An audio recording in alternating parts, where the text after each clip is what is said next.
Hey everybody, what's up? I'm Dr. Boyce Watkins from Your Black World, and I have one more thing to say.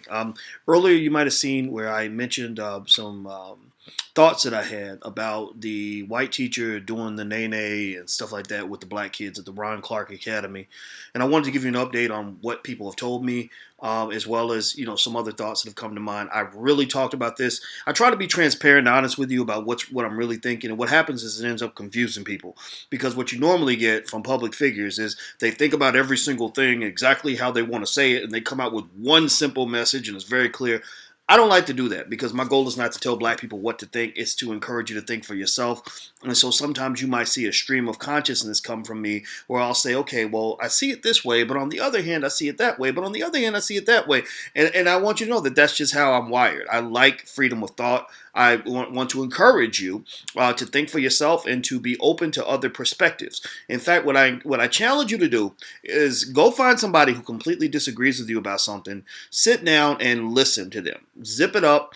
Don't talk to them as if you know everything. Just listen and try to understand their perspective. So you might want to start with, say, a Donald Trump supporter and just say, well, why do you like Donald Trump? And just zip it up and listen. Try to understand, and don't sort of fall for this nonsense that we have in media where people just pick their opinion in advance and they know that they have it right and everybody else is wrong and that's it.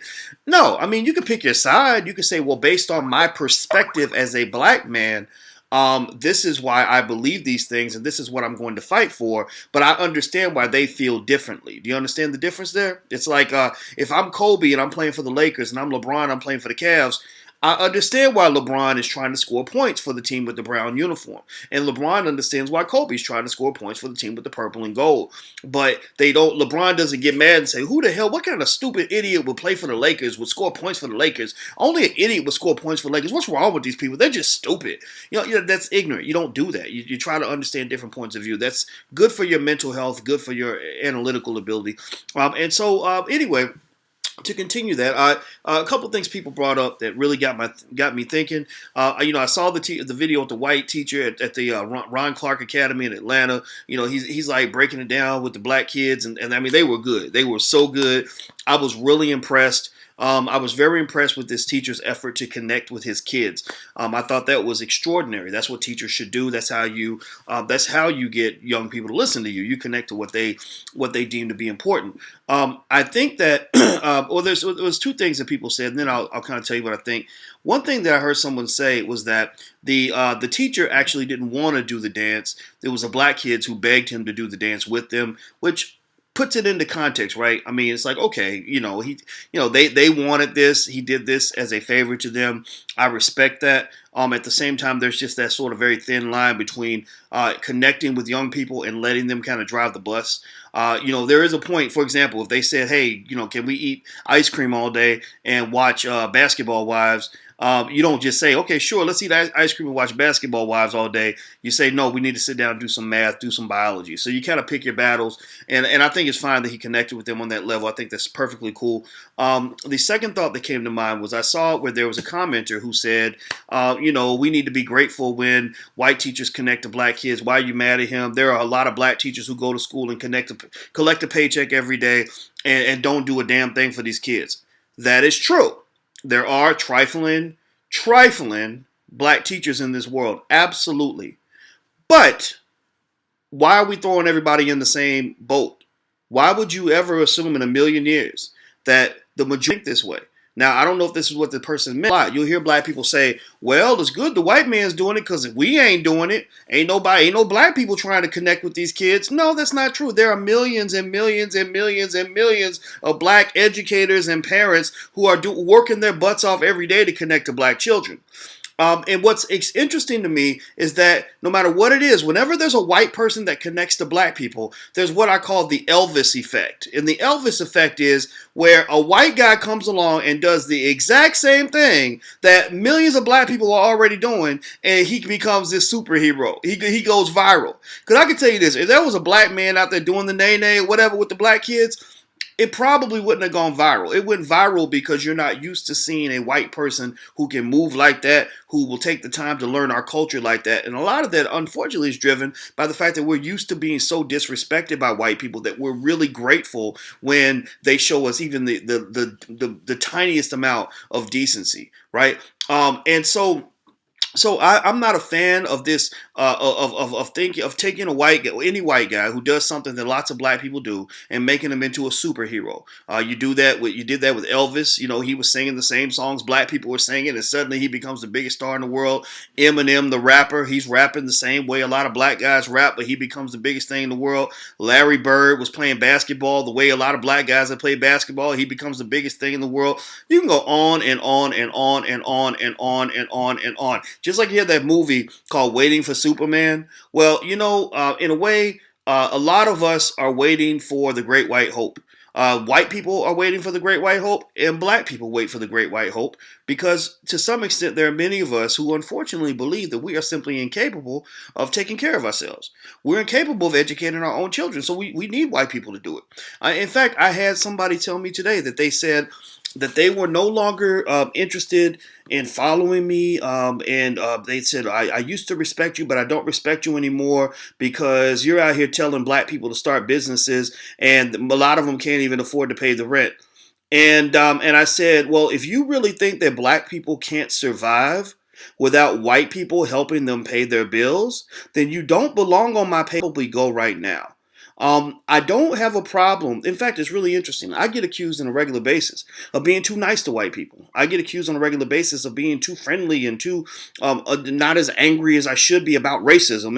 And I say, no, actually, I just call it like I see it. And sometimes I'm not as angry as you at what white people are doing to me because white people can't do that to me anymore. I move myself out of a position of being codependent on white people. And this was before I even had any money in the bank. It was a conscious decision where I said I would rather be broke than to have you treat me like I'm your little boy.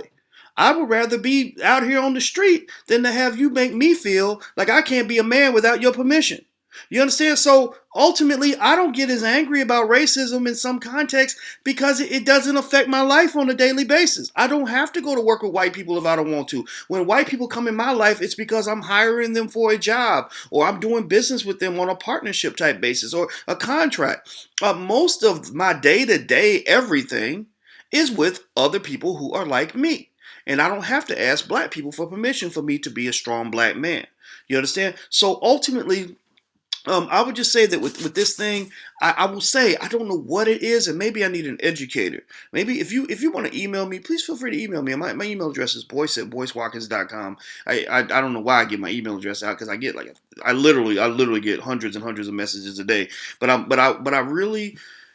would really like to hear from some maybe a psychologist or some sort of analyst who can help me understand why it bothers me so much that an educator might feel that having that dancing is one of the best ways to connect to black kids and get their attention.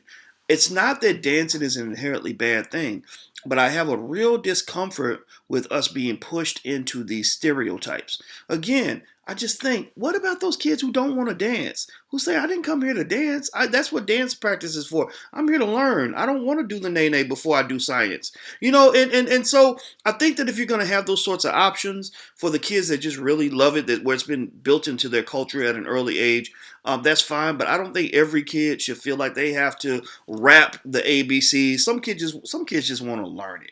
And then the other thing too is we got to really put this into context. Black people have historically been very, very good at entertaining white folks. We train our children at an early age to entertain white people in order to survive.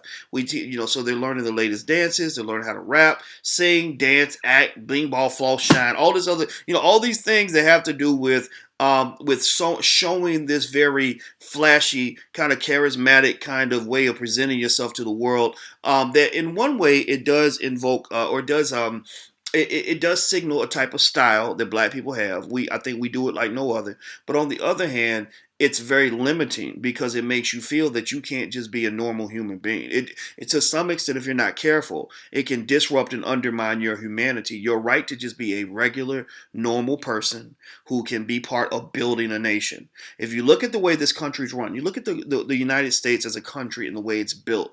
You have young white males who come together with millions of other white males, and they're allowing white females into the fold as well. Finally, and they just get up and do their job.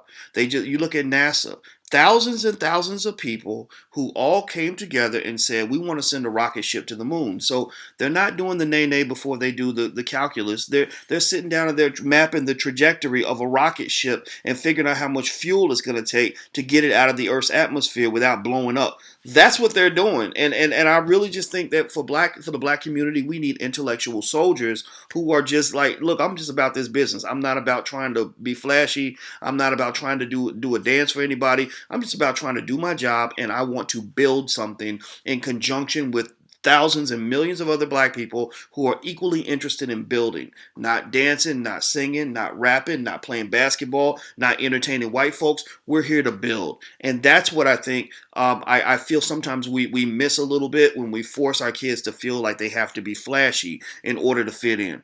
No, that nerdy little kid who's sitting around who wants to just do calculus and trigonometry all day and who chooses not to participate in the class nay session, we need to embrace him as well and say, good job, young brother, keep doing your thing because you're part of building the nation. When everybody else is at the party doing the nay, you're in the library solving the deepest math equations known to man. That's what I want to see in the community. I want to see diversity, not just dancing. So that's my perspective on it. Again, I don't present this as if I know all the truths. So feel free to throw in your 2 cents. I'd love to hear what you think. I'm Dr. Boyce Watkins from Your Black World and the Black Business School. Please take care. God bless. I'm gone. Peace.